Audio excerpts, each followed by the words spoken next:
Investors Epic Mock 2026. Excited to be back here today in the middle of the Seattle Seahawks War Room. Day 3 is well underway, and we'll be able to kind of give you a little bit of recap of some of the picks that have been taken to this point as well. I'll just throw it up on the screen. Want to thank everybody that came by for day 2, had some guests, had some fun. Peter Quinn, my guy Manny, and certainly CJ for dropping by. We'll talk a little bit more about what exactly we've done for the Seattle Seahawks as we get closer and closer to them their last pick in this draft, barring any trades at 188, as we're somewhere around 170, I believe, currently. So I'll go ahead and throw it up on the screen here so you guys can take a look at it.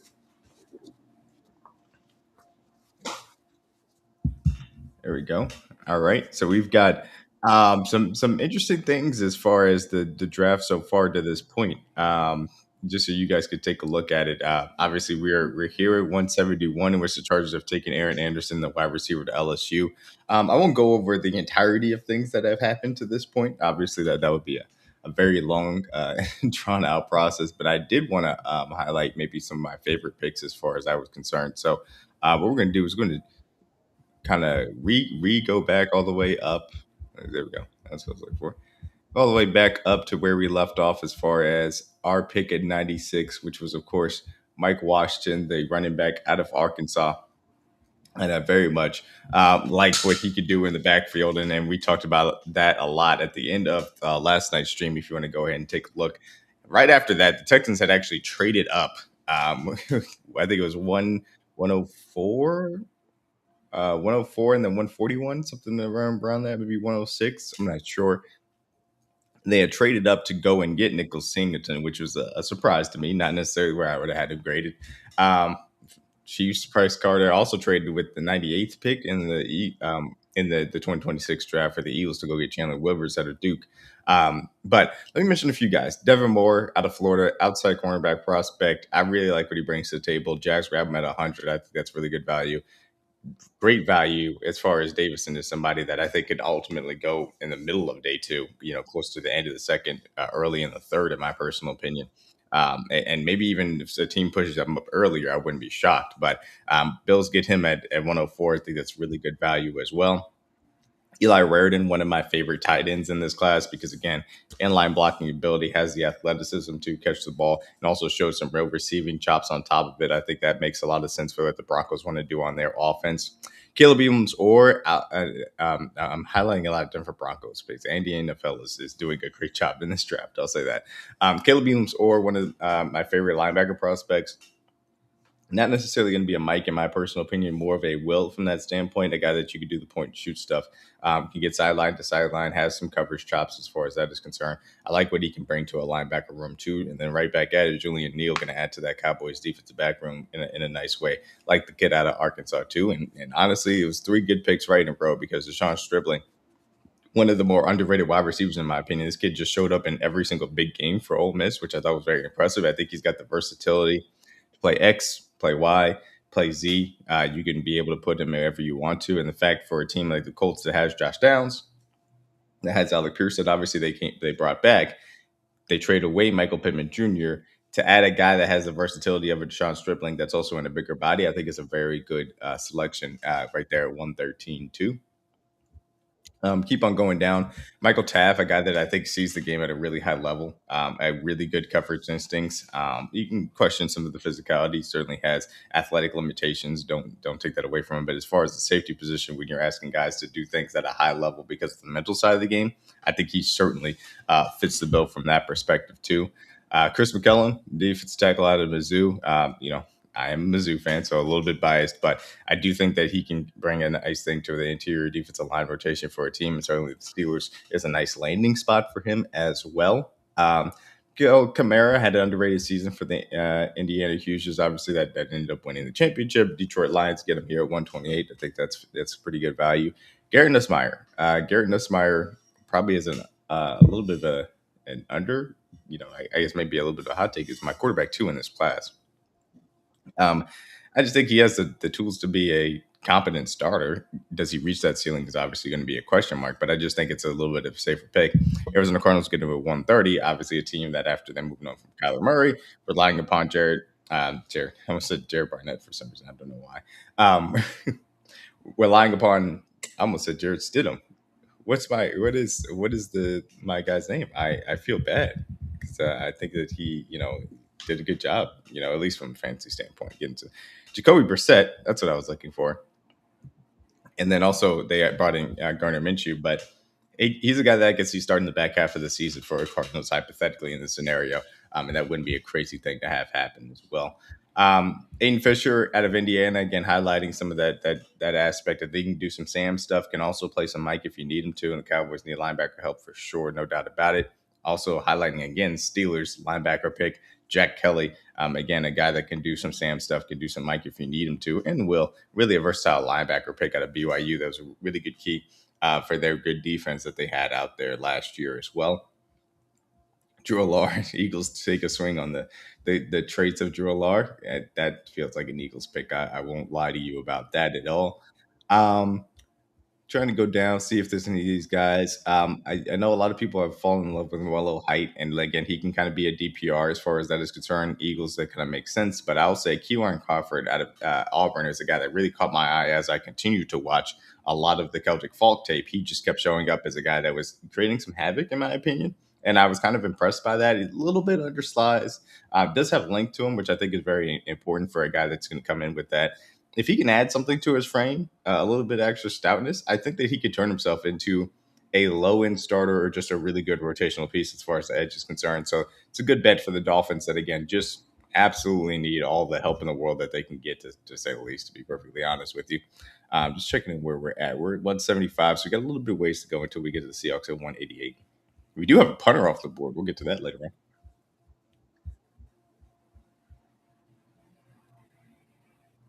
All right. So, Keelan Crawford, Jaden Kennedy makes a lot of sense as a slot guy, and like specifically now that the Colts are exploring possibly trading Mr. Kenny Moore, makes a lot of sense to go ahead and bring him in out of Oregon. I thought he did a solid job at their nickel spot last year, so it's a guy that you could try and develop. Makes a lot of sense as well.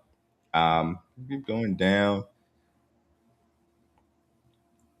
Katron Allen, Harry Perkins Jr., interesting picks back to back. Katron Allen add to that Ravens running back room next to Derrick Henry, I think makes a lot of sense as well. It needs to improve, in my opinion, to on the finer points as far as pass protection to really solidify a role in the NFL. But Vikings, actually, I think Brian Flores is got this guy that's uber is versatile career deficiencies, maybe with the pass, pass coverage aspect. But guess what? Brian Flores is going to put him in positions which he's blitzing, he's taking advantage of gaps and causing havoc. I definitely love that pick. This is the thing that I do love about doing these types of exercises with people that intimately know their teams. Um, they pay attention to the little things about prospects that can really, like Harold Perkins Jr. going to the Vikings is probably going to maximize what he can bring to the table in the National Football League as well. Not seeing anybody else. Bishop Fitzgerald, safety out of out of USC, going to the Jaguars. Undersized guy, but I think a guy that because of his pass coverage chops in the back end really can be interesting. Demond Claiborne is a guy that I did not love a lot, but Bryce Carter ends up taking him there for the Kansas City Chiefs to add to the running back room. This is a range on day three that I think makes a lot of sense to add a running back for the Chiefs. So definitely the right fit as far as players concerned. And we are caught up here as we are the first punter off the board to the Baltimore Ravens, Brett Thorson out of Georgia. So we've got the Chiefs on the clock. Interesting, to say the least here. And we'll see exactly where they end up going to. Let's see if I can catch up with some of these picks as well as they have gone off the board. And then we're going to talk a little bit about what we've done to this point and then what exactly we're going to be targeting here coming up at 188 very, very soon. Okay, we've got Dallin Brentley, tight end out of Utah. Hmm. That's an interesting selection as far as that's concerned. Look, he's a route runner. He can he can. I just don't love the inline tight end ability necessarily. Because I think he's got to refine a lot. I think that there's a lot of punches that he misses, but he's got pass catching upside. It's just the only thing I don't like about the fit is just because it feels like we have a lot of pass catching upside tight ends, and we need somebody that's going to be in line more. So that's my only concern as far as that is concerned. But I understand the selection. So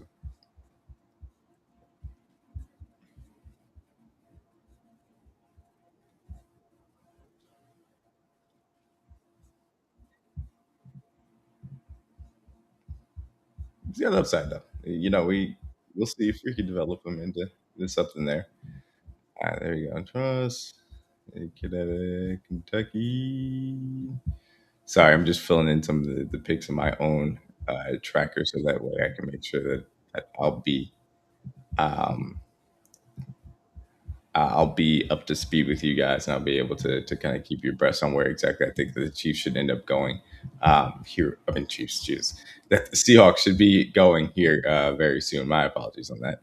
Um, Markel Bell out of Miami, guy with a lot of upside. Needs a lot of polish though, to say the least. There,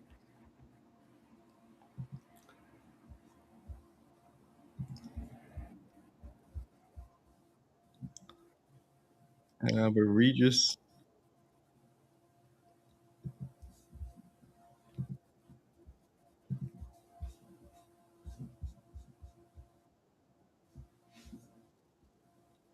let's see what ends up happening here.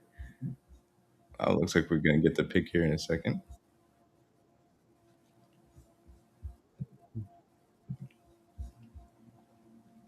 Oh, got Tyler, the interior defensive lineman at Texas A&M. Also, a guy that did pop a little bit. Um, I say he did pop a little bit when I was watching the tape there. So I understand that pick. I can get behind that pick here on day three.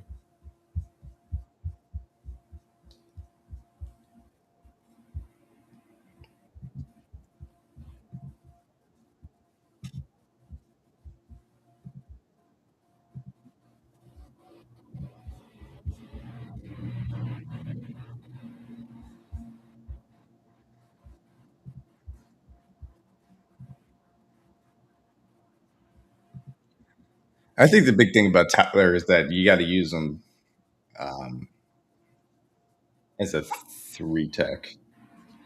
You don't want him two gapping too much, to say the least. So, you can be a part of a rotation. I would say that's the best way to explain it.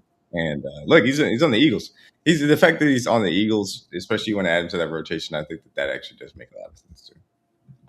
Robert Spears Jr., Dennis Bentley. Ooh, jeez, apologize for that. Markel Bell. All right. So as we get down there, we're pretty close to it as far as what we want to do. Um, as the Seattle Seahawks coming up on 188 to close out this draft, as far as that is concerned. Also, Tanner Colziel, got is a very unique player. I'll say that to say the least. I'll say specifically, a very unique player. Just 6'7", you get to go out and get the ball.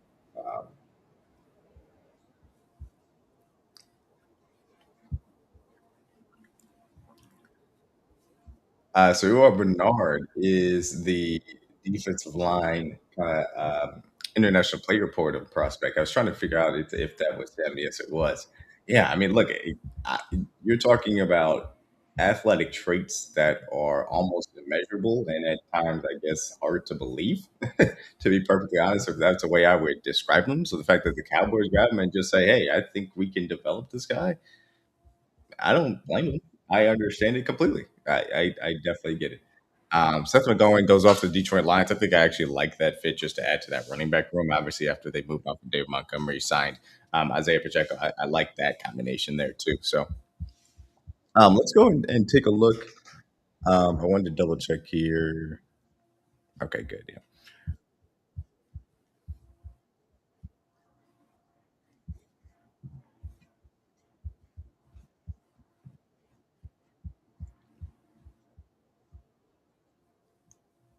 All right. So let's talk a little bit about where exactly the Seahawks can go after we have picked in this draft to this point. So at this point in the draft, pick 32, you've taken interior offensive line, Chase Besantis out of Texas A&M, be able to solidify that right guard position. I really love that pick from that perspective too.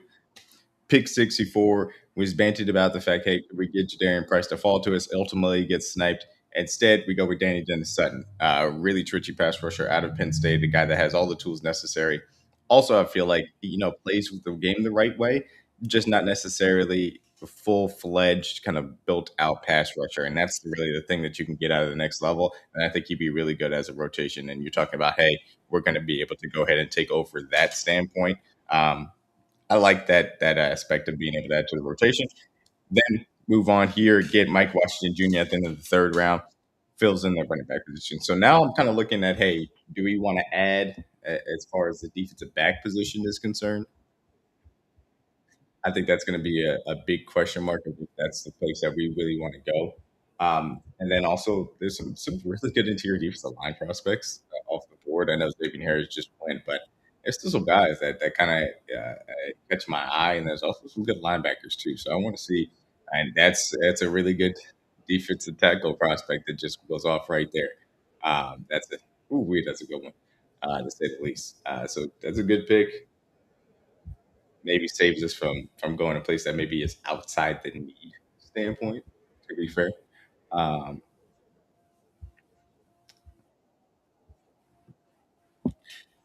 Eric McCaster, really good analytics darling as far as the wide receiver position is concerned. It certainly has the size to affect things too. So let's look at kind of the best available and see which way we want to go to add to this group. Jalen Stroman, one of my favorite safeties out of Notre Dame, is certainly like him. If you want to bet on the upside of Lorenzo Snell, I get it. Damani Jackson is a guy at Alabama that I really do like as an outside cornerback. And I think would make a lot of sense, specifically as a Seattle Seahawks fit as well. Um, and we can kind of take a peek at wide receiver. Any of these guys that stayed out, Reggie Virgil, like Kevin Coleman Jr. I think there's just too much overlap there, specifically with my guy. Um, Rashid Shaheed for me to be really in on Kevin Coleman Jr., but I do like the idea. Tyron Montgomery is falling down some draft boards as well. I'm just trying to find words. Got caught up there. Marlon Klein, I think, is an interesting tight end prospect as far as that is concerned. Tight end for the tight end room for the Seahawks is pretty be in a pretty good get pretty good spot with AJ Barner, Eric Saubert, and Elijah Arroyo, who didn't really get used last year. So we'll be interested to see how they try and expand that aspect of the team too. I think we're in a solid enough space as far as offensive line. Dame Tucker really does stand out as a guy that you can end up taking here. I don't think I like him more than Damani Jackson for the Seahawks, though. I think that's the big thing. And then linebacker, I mean, Trembore, Eric Gentry, Xavier Story Jr. I don't know if I really love any of those fits as far as that's concerned. And with that, we are officially on the clock and have the chance to go ahead and take a pick here at 188 to close out the draft. I'm,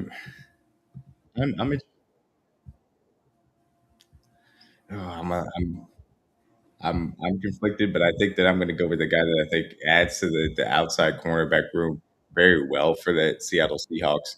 Make sure that we have good depth there moving forward. Um, yeah, I mean, I don't think that I'm trying to think if I love a guy like Jalen Stroman. I really do. Like, let's see.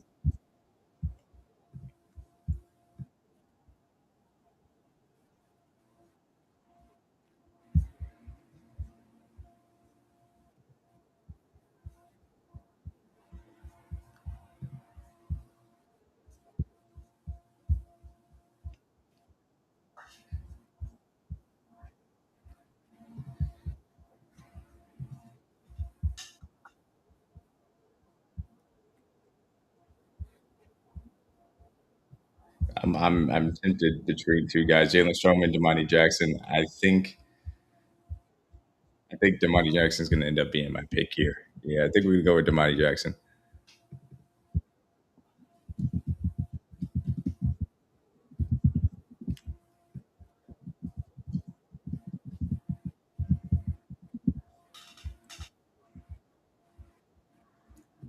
So yeah, Damani Jackson, outside cornerback at Alabama.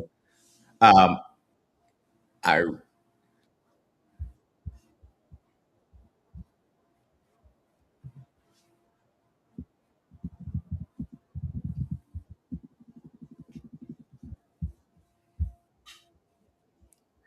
so yeah,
All right, yeah. So we are officially done with the Seattle Seahawks draft. Just wanted to make sure I put that in correctly. Damani Jackson out of Alabama, a guy that I understand why there are certainly some concerns as far as the penalties are concerned.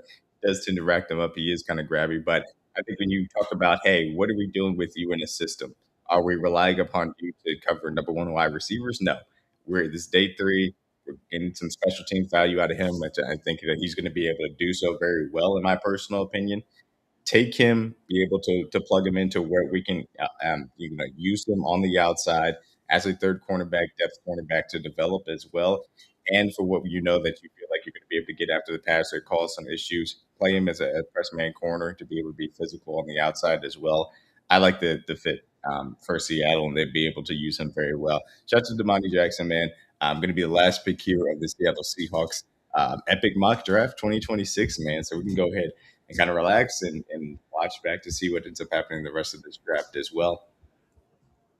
Got Pat Coonan out of Indiana that ended up going to the Dolphins a few picks before while we were figuring out where we wanted to go with our pick as well. Um, Obviously, an anchor as far as that Indiana championship team. I had mentioned there. Okay. The Donnick Tucker as a guy that I thought could be a possible pick as well, just to go off the edge standpoint. He ends up going to Washington just before us. We picked Amani Jackson for the Seahawks.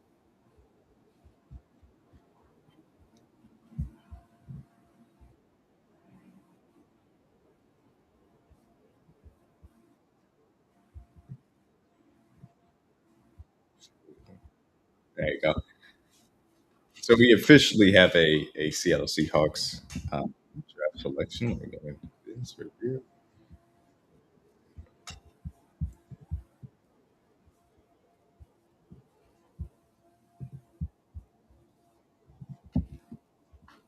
See if we can bring this up yet. No, we don't need it to be that big. Yep, that's perfect. All right, so this is the Seattle Seahawks Epic Mock 2026. Chase DeSantis, pick number one, Ed the first round from Texas A&M. Again, being able to take over for Anthony Bradford, I think is a very big key as far as that is concerned. Edge Danny Dejan Sutton out of Penn State. Trichy pass rusher to be able to attack off the edge and kind of backfill what is in that rotation missing now that Boye Mafe has moved on. Mike Washington Jr. out of Arkansas, running back, not necessarily going to be day one guy. Does have some flaws as far as the technique, as far as running is concerned. Getting him at the back end of the third round with his height, weight, and speed, and the fact that I thought that on tape you did see he can create those explosive plays, which is exactly what the Seattle Seahawks offense is based off of. And then Damani Jackson, cornerback out of Alabama, to add to the outside cornerback rotation. That is maybe not all the way what you want him to do. He's going to bring you some special team value. I think he can develop well under Mike McDonald as well out there in Seattle, man. I love it. Let me know, Seattle Seahawks fans, how you feel about it. I appreciate Epic Mock 26. I appreciate everybody that was able to join me on the channel, our guests, and then also those that were watching at home. Hope you guys have a good day. Peace out. Be back for more draft content on the week upcoming.